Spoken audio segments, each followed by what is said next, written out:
बिस्मिल्लाहिर्रहमानिर्रहीम। अस्सलाम वालेकुम नाज़रीन, मैं आपका मेज़बान वसीम कुरैशी और प्रोग्राम आप देख रहे हैं वाच टीवी पे राब्ता। और जैसा कि आप जानते हैं कि इस प्रोग्राम में हम मुख्तलिफ़ सियासी और समाजी शख्सियात को और दीगर ऐसे लोगों को अपने प्रोग्राम में दावत देते हैं जो कि अपने शोबे में ख़ास अहमियत के हामिल होते हैं।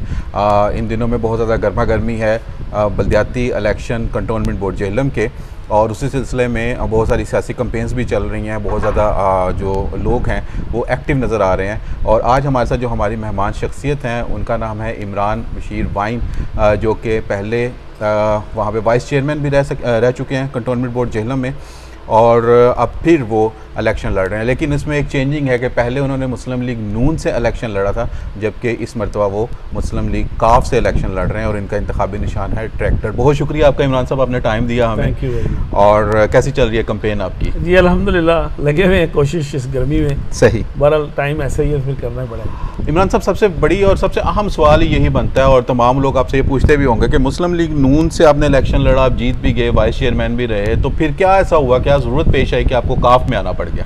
जी thank you very much Waseem भाई। सबसे पहले कि आपने टाइम निकाला और एक अच्छी नशिस्त का एक बंदोबस्त किया।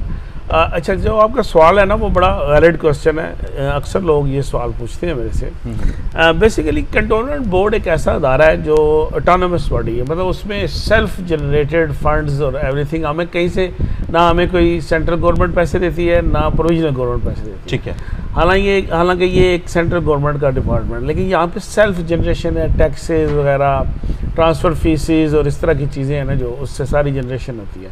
तो इसमें जो सवाल है ना पार्टी का, चलें वो पार्टी इसलिए सेलेक्ट करना बहुत ज़रूरी है कि आप किसी पार्टी के ऊपर बेस करके इलेक्शन लड़ें, ताकि आपको पार्टी की बियॉन्ड जो फ़ायदे और उसके हैं चीज़ें वो आपको साथ साथ मिल सकें। सही। तो मुस्लिम लीग नून छोड़ने का मकसद या काफ लीग को ज्वाइन करने का मकसद मेरे ख्याल में, मेरे नज़दीक ये था कि जो मौजूदा हालात हैं उसमें कोई ऐसी पार्टी, देखें पीटीआई बिल्कुल डिलीवरी नहीं कर रही। ठीक है।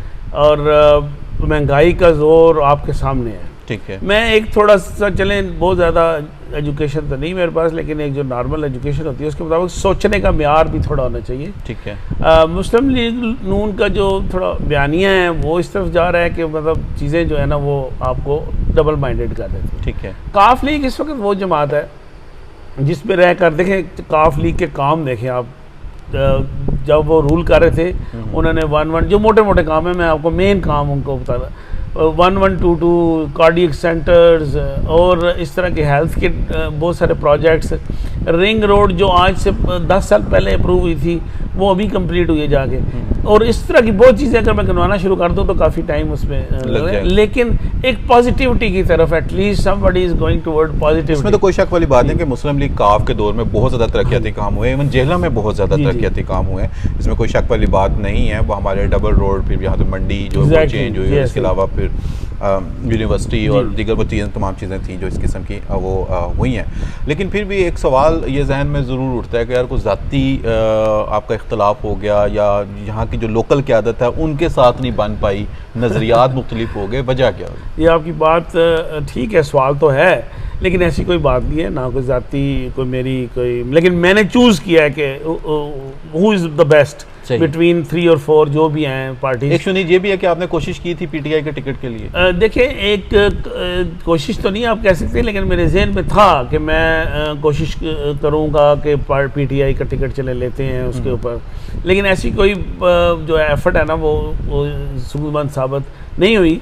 तो already I have a mind, क्योंकि मैं चौधरी आरिफ साहब जो इधर ज़िले सदर हैं मुस्लिम लीग काफ के, उनके थ्रू ही मेरी सारी जो कन्वर्सेशन थी वो थी, और उसी के ऊपर हमने शुरू से यही प्लान बनाया था कि वो विल कंटेस्ट ऑन जो है ना। कौन से ऐसे काबिल ज़िक्र काम है कि आपकी जमात तब्दील होने के बावजूद लोग आपको वोट दें? देखें, मैं मेरा सबसे ज़्यादा जो है ना हाँ कि बिल्कुल सही आपका सवाल, बहुत अच्छा। मैं आपको बताना चाहूँगा और अच्छा हुआ कि आपने ये सवाल कर लिया। देखिए, मैं तकरीबन 3-3.5 साल वाइस प्रेसिडेंट रहा हूँ कंटोनमेंट बोर्ड, उससे पहले मैं मेंबर था, फिर मुझे मौका मिला और मैं वाइस प्रेसिडेंट बना। मेरे टाइम के ऊपर वसीम भाई मैं आपको बताता हूँ कि काम जो हुए हैं, Gulfashah colony, main cantt, Lalazar, these are the 3 main hubs जो इस कॉन्स्टिट्यूएंसीज में आते हैं। एक सड़क मुझे बता दें, एक सड़क जो नई ना बनी हो। ठीक है। इसकी मैं मालियत आपको बताऊं तो यू विल अमेज्ड के अब देखिए शहर वालों के पास भी बजट है, कमेटी बनी हुई है, टीएम है, सारा कुछ है। मुझे नहीं, आप हालात देख लें उधर। रेलवे फाटक जो लालाजार के बाहर है वो टोटली इतने खड़े थे कि उस पर गाड़ी गिरती थी और गाड़ी नुकसान हो जाता था। बिल्कुल सही। हम हालांकि वो हमारी जुरिस्डिक्शन नहीं है, हमने वहाँ पे भी पूरी रिपेयर की, रिक्वेस्ट की अपने डिपार्टमेंट से। हमारा एक सेटअप है पूरा, उस बोर्ड में चीज़ें डिसाइड होती हैं। उधर रिक्वेस्ट की, मैंने कहा जी इसको बनवाया जाए। वो उन्होंने, उनकी मेहरबानी, हम सब ने बोर्ड में डिसाइड किया कि इसको बनना चाहिए। फिर मैंने गुलफशाह कॉलोनी में एक बहुत बड़ा मेडिकल सेंटर बनवाया है। ठीक है। Which is free of cost. हमारे तमाम अमले को उसके ऊपर एक आना भी नहीं देना पड़ता, और जो जाते हैं और डॉक्टर एमओ बैठी हैं और पूरा इलाज होता है। कोई गरीब आदमी चला जाए उसको भी, और पूरे अमले को मेडिसिन फ्री हैं। अच्छा खासी लेबॉर्ट्री है उसके अंदर। और ये मेरा सबसे जो मेन काम है ना, जो मैं समझता हूँ कि अल्लाह ताला ने मुझे इस काबिल समझा कि मैं मेरे दौर में ये मैं लेके आया इधर, क्योंकि ये कहीं और शिफ्ट हो रही थी।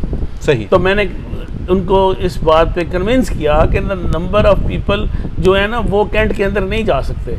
वहाँ पे एक प्रॉपर उनका कोई तरीक़ाकार है जिसके ऊपर कार्ड बने, उनकी सिक्योरिटी हो। तो गरीब आदमी तो अंदर जा ही नहीं सकता, उधर मेडिकल सेंटर में पहुँच ही नहीं सकता। फिर मैंने वो मेडिकल सेंटर जो चर्च, सेंट जॉन चर्च है, उसके साथ बनवाई। ठीक है। आप विज़िट करें, लोग आएँ उधर आके फ्री इलाज है, मामूली सी फीस होगी जो मतलब एक सरकारी हॉस्पिटल्स में होती है। ठीक है। फिर उसके बाद गुलफशाह कॉलोनी की तमाम सड़कें, ठीक है, असर नो, आप खुद कर जाके विजिट करें, आपको पता चलेगा कि वाकई जो है ना वो लाइट्स के साथ। क्रिश्चियन कम्युनिटी के लिए कुछ किया, बहुत सारी क्रिश्चियन कम्युनिटी है वहाँ पर। हाँ जी बिल्कुल सही है। ये क्रिश्चियन कम्युनिटी के लिए देखें, सबसे पहले हम आके बैठे तो मैंने सबसे पहले एक क्रिसमस इनकी आती है, क्रिसमस के ऊपर हमने इनको खुली जो है ना उनके साथ बैठ के मुशावरत की। मैंने उनसे पूछा कि आप लोग क्रिसमस पे क्या चाहते हैं, ठीक है, आपकी डिमांड्स क्या हैं। उन्होंने कहा जी हमें इस तरह करें, आप एक तो छुट्टी लेके दें। छुट्टी बहुत कम मिलती थी, एक मिलती थी, छुट्टियाँ भी 2 करवाई। ठीक है।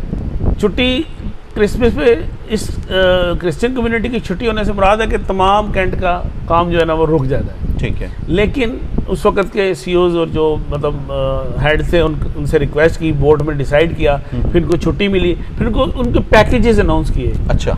हर क्रिसमस के ऊपर हम उनको एक पैकेज देते हैं जिसमें ईदी मतलब क्रिसमस गिफ्ट्स होते हैं, इस तरह की चीज़ें। फिर इनके जो क्वार्टर्स हैं उनको असर नो, इतना बुरा हाल था क्वार्टर्स का। वसीम साहब बड़ा अच्छा खासा बजट चाहिए था उसके लिए। नॉन प्रोडक्टिव चीज़ें हैं ये, इनके ऊपर पैसे लगाना ना ब्यूरोक्रेसी के लिए एक प्रॉब्लम बन जाता है। ठीक है। ब्यूरोक्रेसी कहती है पैसे उधर लगाएं जहाँ से हमें कुछ मिले। देखिए वो भी अपने बिल्कुल। इसके ऊपर उनके तमाम क्वार्टर्स रेनोवेट किए, अच्छे खासे उनके ऊपर हमारा बजट लगा। लेकिन हमने कहा ये होना चाहिए क्योंकि ये कम्युनिटी, क्रिश्चियन कम्युनिटी, ये बेचारे हमारे साथी हैं, भाई हैं, और मिलजुल कर हमारे साथ काम करते हैं, तो we should give them some favour. बिल्कुल सही है। इसी तरह के और बहुत सारे ऐसे काम यकीनन होंगे, वो आपकी बातों से कुछ अंदाज़ा हो रहा है मुझे कि आपने करवाए होंगे। तो लेकिन ये क्रेडिट तो इसमें मुस्लिम लीग नून को गया ना जी? सर क्रेडिट देखें, आपकी बात जो है ना वो मैं इस तरह उसका जवाब दूंगा कि ये क्रेडिट जो है ना वो मेरा ख्याल है मैं ऐसे सेल्फिशनेस की बात नहीं कर रहा, ये बेसिकली इंडिविजुअलिटी के ऊपर होता है। अब देखें वहाँ पे हमने ऐसे लोग भी देखे हैं जो जाके लोगों के ऊपर मतलब नुकसान भी होता है लोगों का। मैं अब किसी का नाम नहीं लेना चाहता, लेकिन एक बहुत बड़ा इशू है जिसके ऊपर शहर के या झेलम वाले लोगों को अंदाज़ा नहीं कि हम लोगों ने कितनी फ़ाइट की है, वो है टैक्सेस का इशू। ठीक है। ये जितनी दुकानें हैं राय अजीज़ जो रेलवे रोड से ब्रिज के ऊपर आती है सारी कंटोनमेंट बोर्ड्स की हैं। सही। अड्डे तक कंटोनमेंट बोर्ड है, लेफ़्ट राइट सारी, और मैंने इसके ऊपर भी सारी सड़कें नई बनवाई हैं। काजम कुमार रोड के ऊपर बनाई हैं, ये एक इधर यूबीएल के साथ एक लेन है, कॉलोनी है पता अंदर, वो सारी उसके अंदर भी। अब मैंने वही बताया ना, अगर मैं गिनना शुरू कर दूँ ना वो सड़कें तो इट विल टेक टाइम। बहरहाल मेरे कहने का मतलब ये है कि वो जो आप कह रहे हैं ना कि वो इंडिविजुअल के ऊपर बहुत डिपेंड करता है। ठीक है। और ये टैक्सेस की इतनी मैंने लड़ाई लड़ी है आज भी लड़ूंगा, कल भी लड़ूंगा। सही। टैक्सेस झेलम इसमें कोई दुकानों शक के वाली बात बहुत- नहीं जी कि इंडिविजुअल के ऊपर यकीनन बड़ा डिपेंड करता है। हमारे कई ऐसे एमएनए एमपीज भी रहे हैं जिनका वहाँ पे कौमी असम्बली या सूबाई असम्बली में कोई 1 मिनट की भी स्पीच भी नहीं है, उन्होंने बात भी कभी नहीं की है Exactly, उन्होंने, ऐसे ही है, जिनको हम अपना नुमाइंदा बनाकर बिल्कुल भेजते हैं। तो ऐसे ही। ये एक बड़ी मैं समझता हूँ बदनसीबी होती है ऐसा ही है कि इस तरह की अगर कोई चीज़ आ जाए और ये सामने। मैं आपकी बात को आगे बढ़ाता हूँ ना, आज तक किसी पीटीआई के बंदे ने जाके वहाँ पे कोई मुतालबा किया है ना, ये जो उससे पहले नून थी उसने भी कोई नहीं किया। लेकिन मैं आपको ये एक और बात बताऊँ, एक जीपीओ कॉलोनी है इधर, सही। आप यकीन कीजिए जीपीओ इज़ बेसिकली पूरे का पूरा एक अलग डिपार्टमेंट है और कंटोनमेंट बोर्ड इज़ टोटली अलग चीज़ है। हम उसके अंदर बाय द रूल्स हम उस पैसे नहीं लगा सकते। ठीक है। लेकिन इतनी बुरी हालत है, एमएनएज एमपीएज उस टाइम के रिक्वेस्ट करते रहे हम कि उनको सीवरेज का कोई निज़ाम पोस्टर कॉलोनी का कुछ कर दें, पोस्टर कॉलोनी का। आज भी मेरा मुतालबा वहीं का वहीं पड़ा हुआ है। अल्लाह ताला जन्नत में फिरदौस में जगह दे। लास्ट जो एमएनए थे उन्होंने मेरे साथ कोशिश की थी। अभी मेरा ये, हालांकि वो नॉट इन माई वार्ड, लेकिन मैं इंशाल्लाह ताला उनको सीवरेज का ओवरऑल पोजीशन क्या नज़र आ रही है आपको? लेकिन मैं तो कहूँगा कि मैं तो कहूँगा कि जो मेरी पोजीशन है वो किसकी नहीं है। सही। लेकिन ग्राउंड पे आप से बेहतर, आप की पूरी बरादरी से बेहतर हाँ। कोई भी नहीं बता सकता कि जो है ना पोजीशन क्या है। मेहनत करना हमारा काम है। अब रब्बुल जलाल अल्लाह ताला, मतलब कुछ लोगों का ये ख्याल है कि नून और पीटीआई की ही सिर्फ फाइट होगी, काफ किसी हिसाब में नहीं आएगी। लेकिन हालात वाक़यात में कुछ चीज़ें ये भी नज़र आ रही है कि काफ नज़र भी आ रही है। तो आप क्या इंशाल्लाह वी विल गिव पॉलिसी क्या आपकी ऐसी होगी? सरप्राइज पॉलिसी हमारा यही है जी, काम लोगों के। सही।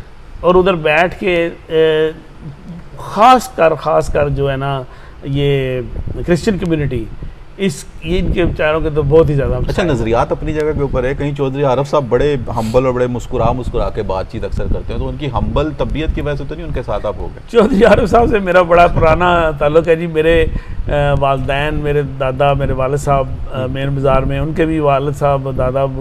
फिर हमारा चौधरी आरफ साहब से मेरा काफ़ी दोस्ती तो बहुत पुरानी थी, लेकिन 3-4 साल से गुड इंटरेक्शन। बिल्कुल सही। तो उनका भी बड़ा अच्छा, मतलब लोगों की हेल्प करना। वोट कितना है सर मेरी वार्ड में? हाँ, या टोटल वोट जी? आपकी वार्ड में, वार्ड नंबर आपकी? हाँ, मेरे वार्ड में ऑलमोस्ट 6। आपकी वार्ड नंबर 1 है। मेरी वार्ड में ऑलमोस्ट 670 वोट्स है जी। तो ये वार्ड नंबर 1 है और इसमें मोस्टली वोट्स हैं ना जो वो हमारी क्रिश्चियन कम्युनिटी के हैं और बाकी जो तो वार्ड नंबर 2 में तो बहुत ज़्यादा वोट हैं। जी, वार्ड नंबर 2 में जी ज़्यादा वोट, 3000 ऑलमोस्ट। मुकाबला टफ होगा जी, वहाँ पे भी मुकाबला तो टफ आपके है। मध्य मुकाबले कौन से उम्मीदवार हैं? मेरे मध्य मुकाबल एक उस्मान साहब हैं और एक सलाउद्दीन साहब हैं। उस्मान साहब और सलाउद्दीन साहब हैं। चलें जी, हमारे देखने और सुनने वालों के लिए कोई ख़ास आप पैगाम देना चाहें इन इलेक्शंस को लेकर तो आप ज़रूर शेयर कीजिए। देखिए जी, मैं आज टीवी और वसीम भाई का शुक्रिया अदा करता हूँ कि उन्होंने मुझे मौका दिया। और मैं लास्ट वर्ड्स आपको ना शुक्रिया के साथ यही कहूँगा कि प्लीज़ आप पिछली कारकर्दगी मेरी एज ए इंडिविजुअल, मैं इसलिए बात करता हूँ कि वहाँ पे ना आपको बोलना पड़ता है, लोग आर्मी वाल का सेटअप है, उसमें बताना पड़ता है कि ये चीज़ हमारी डिमांड्स हैं, इनको पूरा करें। तो मैं हमेशा लोगों के लिए, मेरा पहले भी दरवाज़ा खुला था, आइंदा भी इसी तरह होगा और इंशाल्लाह ताला मौका एक दफ़ा दोबारा दें तो मैं पूरी आपकी उम्मीदों के ऊपर पूरा उतरने की कोशिश करूँगा। और अल्लाह ताला से अभी पाक सल्लल्लाहु अलैहि वसल्लम खातमुन नबी और उनके करम से और उनकी वजह से ये सारा सिलसिला जो है ना वो अल्लाह ताला हमें कामयाबी दे, दोबारा खिदमत का मौका दें। इंशाल्लाह ताला वो आपकी उम्मीदों के ऊपर पूरा उतरेगा इंशाल्लाह ताला। जी, बहुत शुक्रिया आपका, आपने आज का प्रोग्राम देखा और इसमें आपने इमरान साहब की गुफ्तगू भी सुनी। आप सभी से गुजारिश है कि इलेक्शंस में भरपूर हिस्सा लें और उन कैंडिडेट्स को आप अपना नुमाइंदा बनाएं जो कि आप समझते हैं कि वाकई ही एक्टिव हैं और वाकई वो आपकी फ़लाह बहबूद के लिए काम करना जानते भी हैं और चाहते भी हैं, क्योंकि ये बिल्कुल रूट लेवल के इलेक्शंस होते हैं। तो यहाँ से जब बेहतर कारकर्दगी मिलनी शुरू हो तो फिर आगे तक मामला जो है वो अच्छे चलते रहते हैं। हमारे इस चैनल को लाइक और सब्सक्राइब ज़रूर कीजिएगा। अपने पैरों का बहुत ज़्यादा ख्याल रखिएगा। वसीम कुरैशी को दीजिए इजाज़त। इंशाल्लाह ताला आने वाले प्रोग्राम में नई मेहमान शख्सियत के साथ फिर से आपसे मुलाकात करेंगे। अल्लाह हाफिज़। पाकिस्तान जिंदाबाद।